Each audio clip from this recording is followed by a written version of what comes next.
Happy Sunday, bitches. It is Heather Ryan coming to you on the road from Des Moines, Iowa. And Blythe Potter also on the road. I am in Clark County, Indiana. This is a podcaster's nightmare. Both of the essential people that are supposed to be on a podcast recording from the road. So we make no guarantees about the sound quality.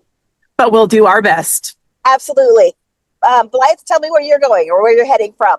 Well, Violet and I went down to the Clark County Democratic Party picnic that they had today, which was wonderful. I got to see my friend Ryan. My friend Ray was there. She's the reason I was able to get plugged into this.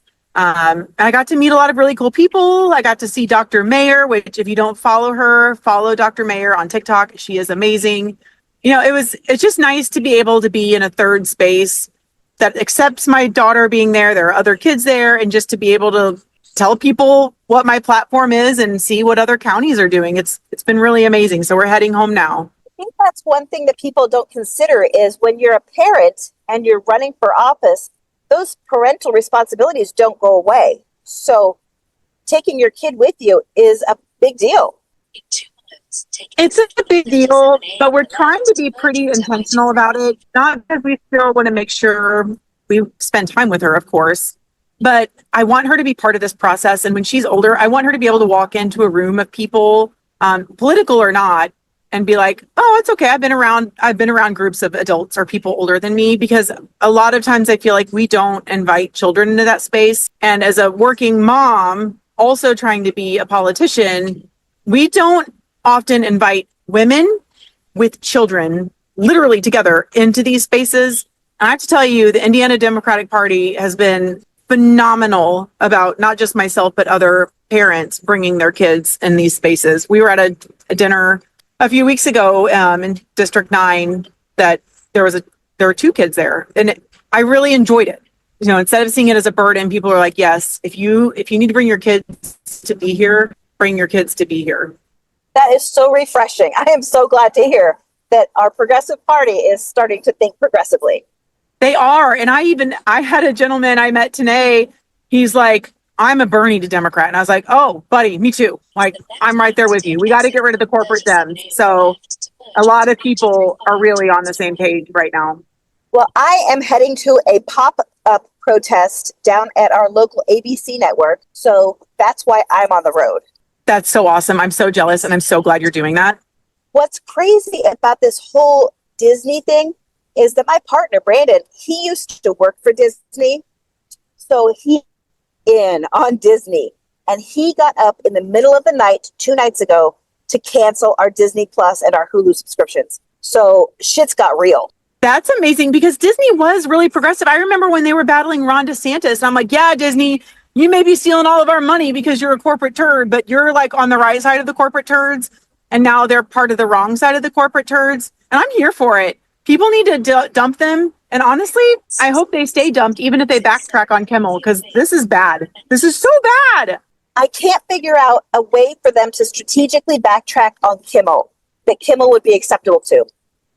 I don't know if they can strategically backtrack to where the public will be acceptable to it either, to be honest with you. And at this point, they can grovel all they want. I mean, maybe they give like 5 years free subscriptions to everyone who canceled or something. I don't know, but they need to be held accountable for a long time. Agreed. And on that note, let's dive into Tom Homan and Donald Trump's tweet. So 2 different topics, but kind of related. So you start with the tweet because you're more familiar with that. I'll talk about Tom Homan and how I'm familiar with that. I'm only moderately familiar with the tweet. So what I gather is that Donald Trump sent out a tweet. I am not going to read it verbatim because I'm driving, but basically what he was instructing Pam Bondi to do, in my memory, is to prosecute his political enemies. Now, I think this tweet was actually meant to be an email.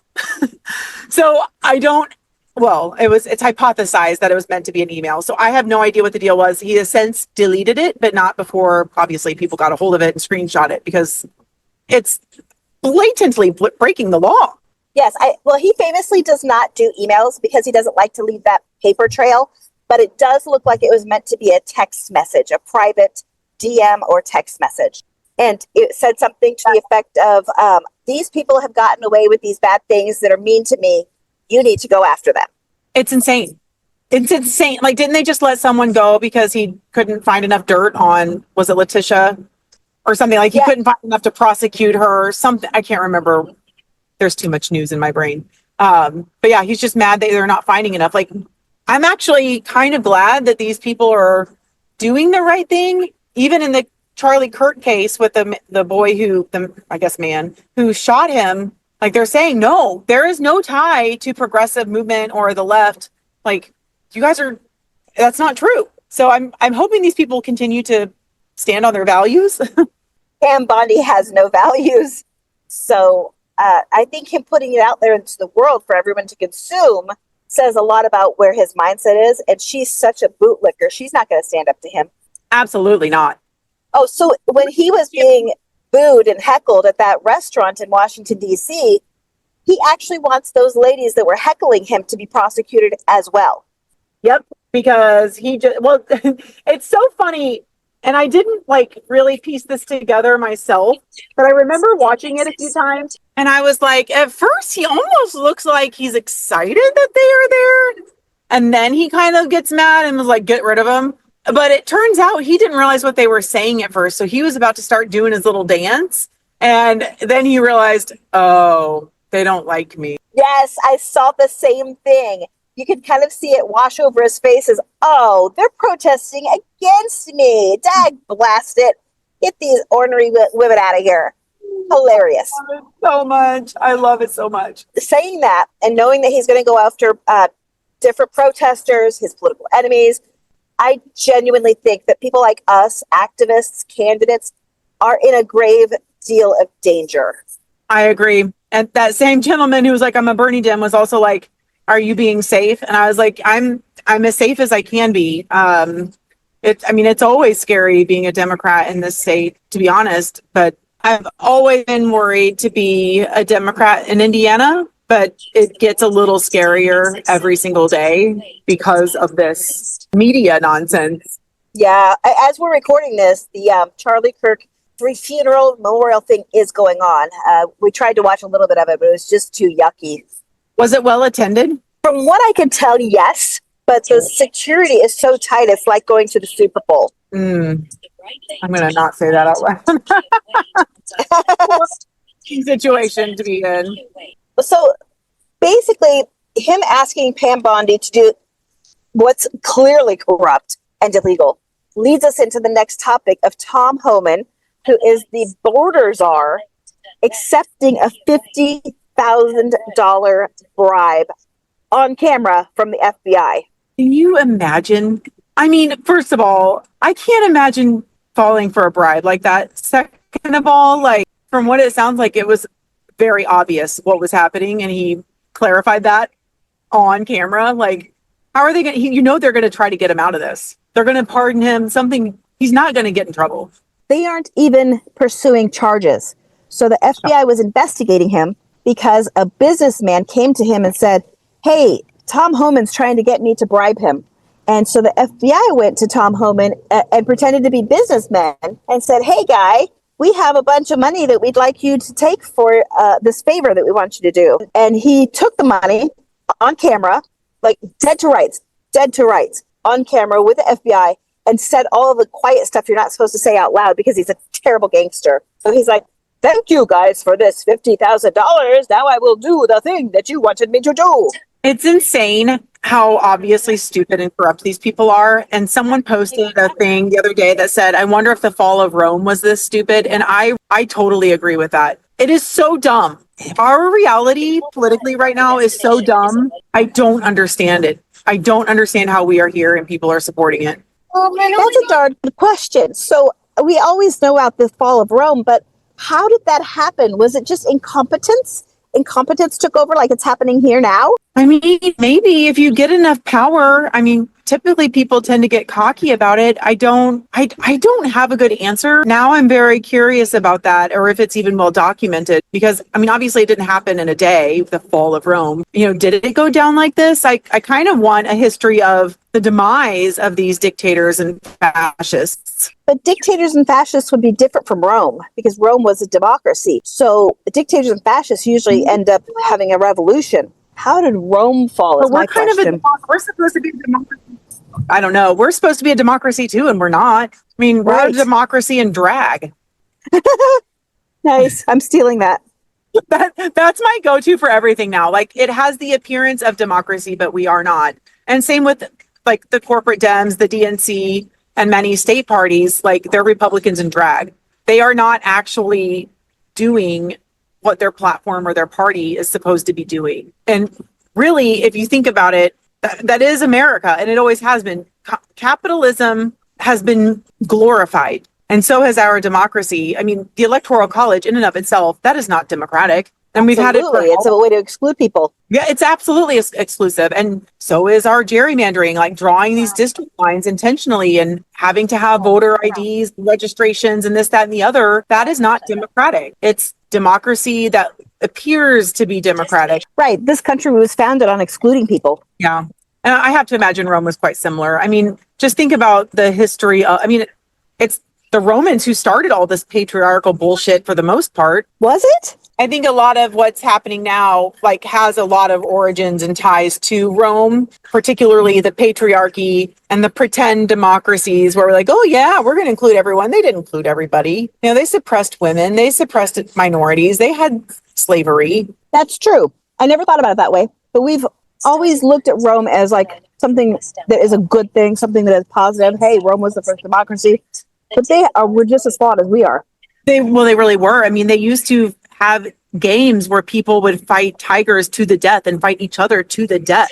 And that was people controlled. You know, if you aren't doing what you're supposed to be doing, you're going to be one fighting to the death. You know, we've done that with capitalism. And how is that so different from having a UFC fight on the fucking lawn of the White House? Yeah, it really isn't. I'm sorry. Are they having a UFC fight on the lawn of the White House? Oh my God. Yes, that's been a thing for some time now.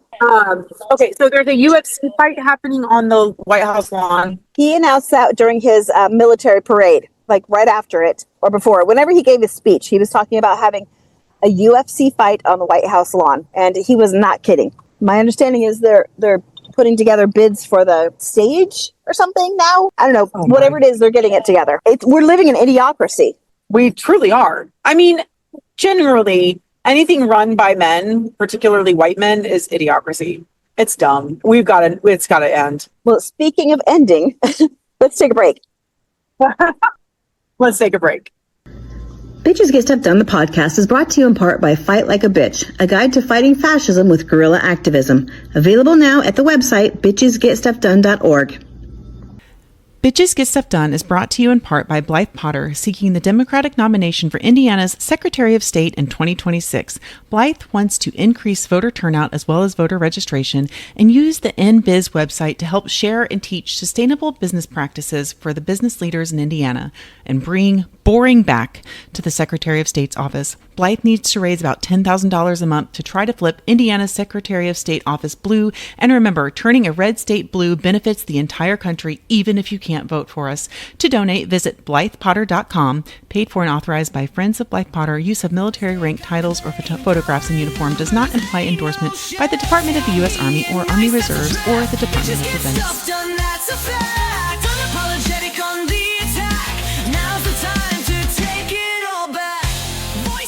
Antifa!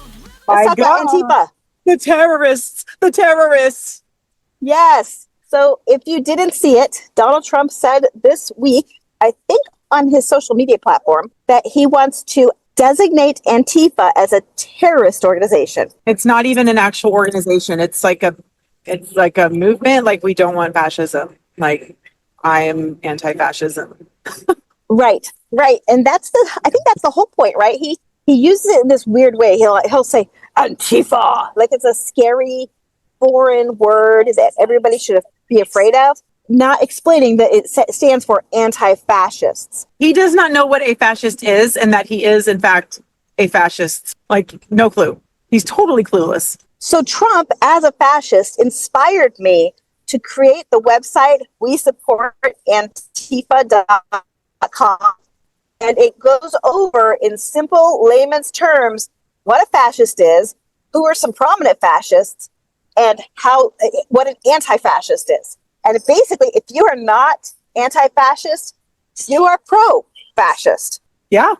I mean, it's that simple. A lot of people don't even know what communism is or socialism, or that we have socialism, and primarily socialism is for the wealthy, but also cops, firefighters, those are all socialist programs. Having paved roads and road repairs and paying your local government and your government socialists. So many people don't know the difference between these things. I've been trying to create content on what's the difference between all the isms, capitalism, socialism, communism, because so many people just conflate them. They've been shoved this misinformation down their throats since at least the 40s. It's hard to fight that now, but I'm making an attempt with content. And I think that this website, as long as we can get some traction on it, could help with that as well. No, I agree. I think that's really smart. If you go and define capitalism, you should also, if you think about it, put conscious capitalism on there, because it's a movement of, caring. You worry about the shareholders, but you also pay attention to the stakeholders, how a business affects its stakeholders, which are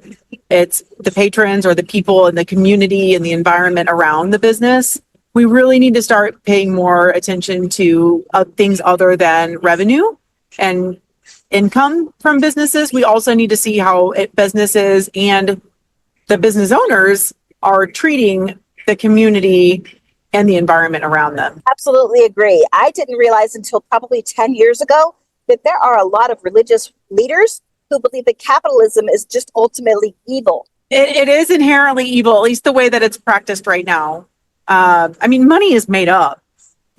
Our entire way of existing right now is completely made up. Yes, we've got capitalism that is based on suppressing people from the very beginning of this country. And we're saying this is the best way to do things, to only care about companies and profit, but not people. I can see where they're coming from with the inherent evil. Yeah, well, and there's a really excellent book called The Half Has Never Been Told. And it is the birth of capitalism, which, this we were built on slavery.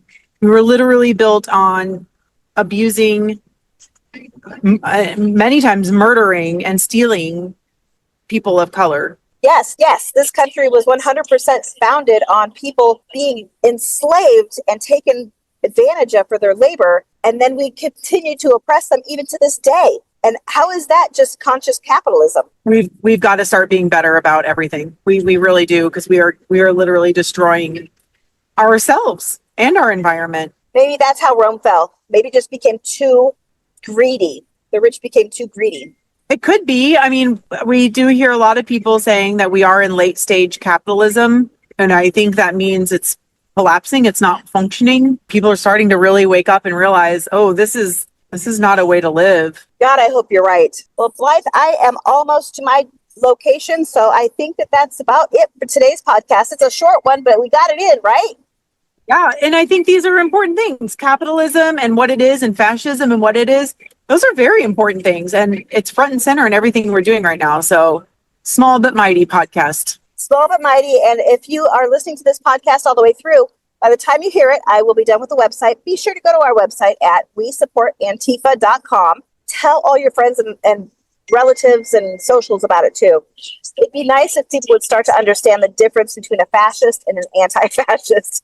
Yeah, absolutely. That's really a good content idea. Every day we should reiterating that in some fashion, what the differences are. Obviously it's going to get suppressed to a certain degree, but people need to understand what it is and what we are in right now. You know who else was an anti-fascist? Who? Jesus? That too.